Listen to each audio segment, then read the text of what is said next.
po. Nasa Gaisa, no? Para makabili ng school supply. Siya po yung batang siya po yun, mga idol.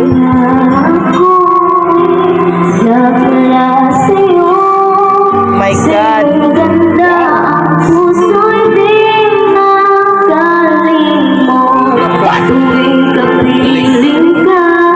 Ayan, siya yung batang gusto kong tulungan, mga idol.